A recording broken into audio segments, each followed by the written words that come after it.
UP triple SC के लेखपाल का आवेदन शुरू हो चुका है और आज की इस वीडियो में हम आपको बताएंगे कि आपको अपना फार्म कैसे भरना है। यहाँ पर आपको पूरी प्रक्रिया की जानकारी स्टेप बाय स्टेप मिलेगी, तो आपको वीडियो में अंत तक बने रहना है। इसी तरह की अपडेट और फ्री स्टडी मटेरियल के लिए आप इस ऐप को डाउनलोड कर सकते हैं। डायरेक्ट लिंक वीडियो के डिस्क्रिप्शन में और पहले कमेंट बॉक्स में मिल जाएगा। लेखपाल का फार्म पीईटी के आधार पर भरा जा रहा है, तो जो लोग पीईटी क्वालिफाई होंगे वही इसका आवेदन कर पाएंगे। यहाँ पर कोई भी कट ऑफ जारी नहीं की गई है। इसके लिए सबसे पहले आपको यूपी ट्रिपल एससी के ऑफिशियल वेबसाइट पे जाना होगा। इसके लिए आपको अपने गूगल में टाइप करना होगा UP triple SC. UP triple SC आप टाइप करके इंटर करेंगे तो आपको पहले नंबर पे जो वेबसाइट दिखेगी upSSC.gov.in, आपको इसी पे क्लिक करना होगा। सीधे आप यूपी ट्रिपल एससी के ऑफिशियल पेज पे हैं। आज है 7 जनवरी 2022 और इसका आवेदन 7 जनवरी 2022 से ही शुरू हुआ था। अगर आप इसका नोटिफिकेशन पढ़ना चाहते हैं तो आपको लाइव एडवर्टाइजमेंट में जाना होगा और यहाँ पे जो पहले नंबर पे दिख रहा है इसी पे क्लिक करना पड़ेगा। देखिए, किसी भी फार्म का आवेदन करने से पहले आप अपने स्तर पे नोटिफिकेशन को जरूर पढ़ लें। इसमें अगर आप देखेंगे तो ये है पहला वाला फार्म, जिसका विज्ञापन संख्या है 01/exam/2022। यही है लेखपाल की भर्ती, जिसका आवेदन 7 जनवरी 2022 से शुरू हुआ है। 28 जनवरी 2022 को अंत हो जाएगा। तो सबसे पहले यहाँ पर क्लिक करके आप इसका एडवर्टाइजमेंट जरूर पढ़ लें। एडवर्टाइजमेंट में आपको सारी जानकारी मिल जाती है जो कि आपको जानना जरूरी है किसी भी फार्म का आवेदन करने से पहले। जब आप अपना नोटिफिकेशन पूरा पढ़ चुके हैं तब आपको फिर से इसी ऑफिशियल पेज पे आ जाना है। अब इसका आवेदन करने के मुख्य रूप से 2 तरीके हैं। पहला तरीका ये है कि आप नीचे जाइए, यहाँ पर देखिए एप्लीकेंट डैशबोर्ड का ऑप्शन दिख रहा है, यहाँ पर क्लिक करिए। जब आप यहाँ पे क्लिक करेंगे तो आपको 2 विकल्प मिलेगा, पर्सनल डिटेल के थ्रू या फिर ओटीपी के थ्रू। मतलब कि अगर आप पूरा डिटेल बता देंगे तब भी लॉगिन हो जाएंगे। अगर आप केवल ओटीपी के थ्रू जाना चाहते हैं तो ओटीपी वाले पे क्लिक कर लीजिए।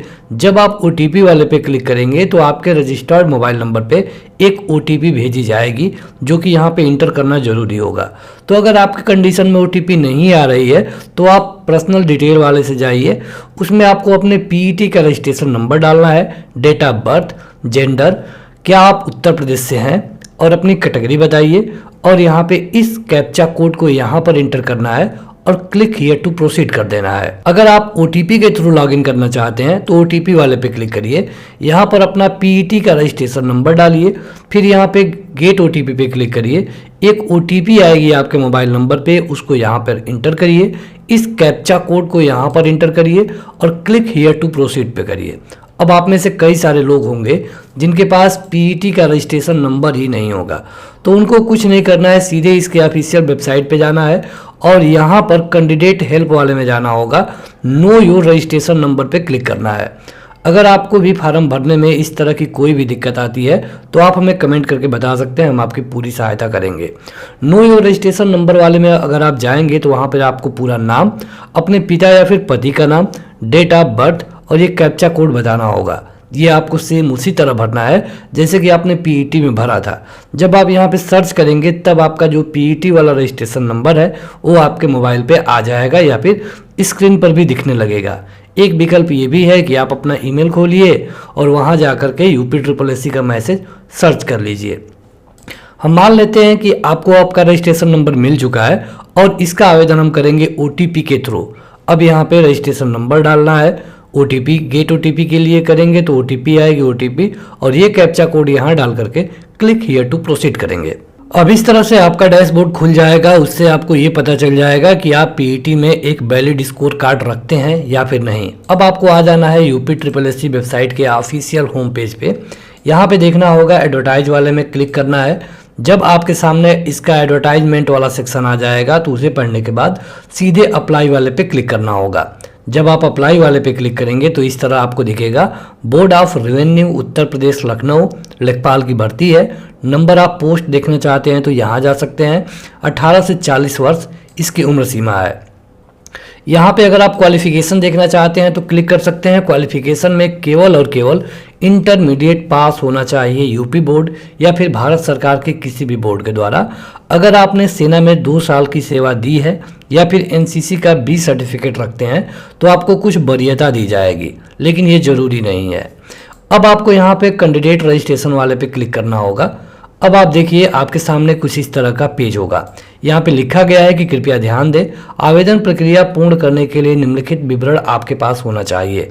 जैसे कि यहाँ पर आपको इंटर का क्वालिफिकेशन होना चाहिए, पीईटी का एक स्कोर कार्ड होना चाहिए और 25 रुपये आपको पेमेंट करना होगा, जो कि ऑनलाइन चार्ज के रूप में रखा गया है। यहाँ पर इसका आवेदन केवल पीईटी के आधार वाले ही कर सकते हैं, बिना पीईटी वाला इसका आवेदन नहीं कर पाएगा। इसके लिए जो कट ऑफ होगी वो बाद में जारी की जाएगी। सब कुछ पढ़ने के बाद आप अगर सब कुछ पढ़ चुके हैं तो यहाँ पे चेक बॉक्स करना है और आई एग्री पे क्लिक करना है।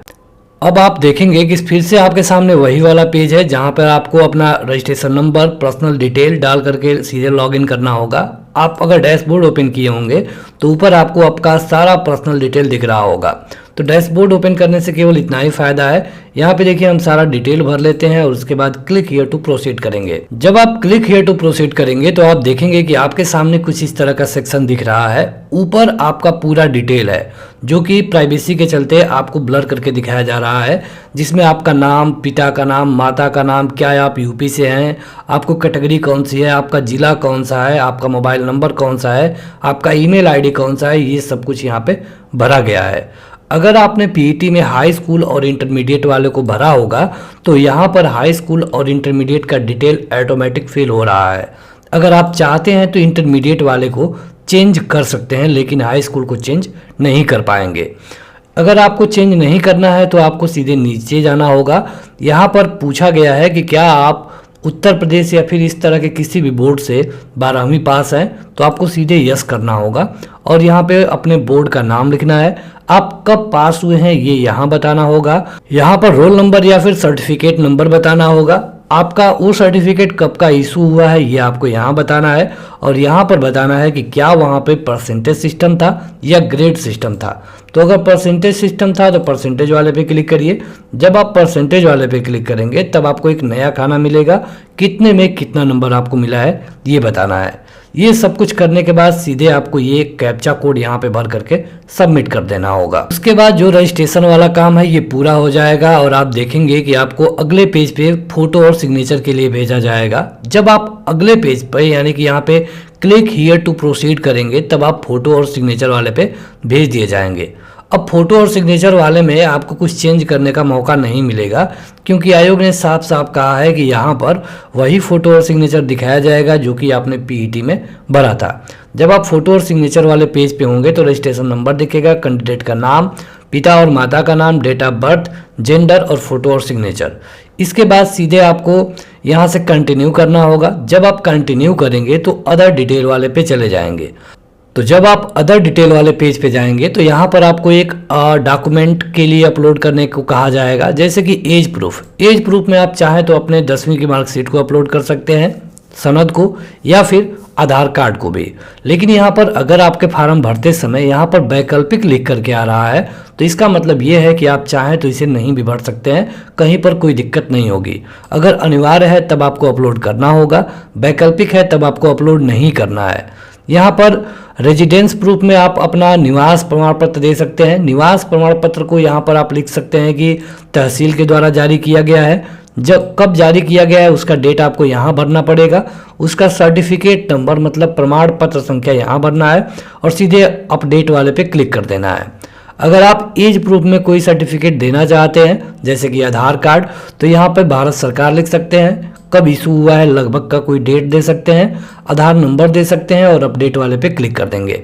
इसके बाद अब आपको अन्य क्वालिफिकेशन बताना है, जैसे कि क्या आपने सेना में 2 वर्ष किया है या फिर एनसीसी है, तो यहाँ पर आपको यस करना होगा, अगर नहीं है तो आपको नो करना है। अब बारी है आपका एड्रेस की, जो कि आपको यहाँ भरना है। आपको यहाँ पे अपना परमानेंट एड्रेस भरना होगा और यहाँ पे करस्पॉन्डिंग एड्रेस, अगर दोनों सेम है तो आपको दोनों जगह सेम ही भर देना है। इसके बाद यहाँ पर आपको कई सारे डिक्लेरेशन दिखेंगे, आपको सबको पढ़ना है, सबके सामने चेक बॉक्स पे ट्रिक करना है। यहाँ पर जो कैप्चा कोड दिखेगा उसको यहाँ पर इंटर करके सेव एंड प्रोसीड वाले पे क्लिक कर देना है। अदर डिटेल फिल करते ही सीधे आपके सामने इस तरह का पेज होगा कि क्या आप अपना फॉर्म सबमिट करना चाहते हैं और पेमेंट के लिए तैयार हैं, तब आपको प्रोसीड टू पेमेंट तो फी एंड फाइनल सबमिशन पे क्लिक करना होगा। अगर आप देखना चाहते हैं तो प्रीव्यू और एडिट वाले पे क्लिक करके इसे देख सकते हैं या फिर अभी भी कुछ बदलाव कर सकते हैं। सब कुछ सही है तो इस पेमेंट वाले पे क्लिक करिए और आपके सामने इसी तरह पेमेंट वाला पेज खुल जाएगा जिसमें आपको 25 रुपये पे करने के लिए बोला जाएगा। यहाँ पर आपको क्लिक हियर टू पे करना है और आप किसी भी debit card, credit card, net banking के माध्यम से इसमें अपना पेमेंट कर सकते हैं। पेमेंट होने के बाद सीधे जो आपका फार्म है आपके स्क्रीन पर आ जाएगा और बड़े ही आसानी से आप उसे प्रिंट कर सकते हैं। तो ये है इसकी बेसिक प्रक्रिया जिसमें आप बिना किसी गलती के इसका आवेदन कर सकते हैं। आज के इस वीडियो में इतना ही। अगर आपको किसी भी पॉइंट पर कहीं दिक्कत होती है तो आप हमें कमेंट करके बता सकते हैं। अगली वीडियो में हम आपके सारे सवालों को जरूर कवर कर लेंगे। फिलहाल इस वीडियो में इतना ही। वीडियो को लाइक और चैनल को सब्सक्राइब करें। Thank you.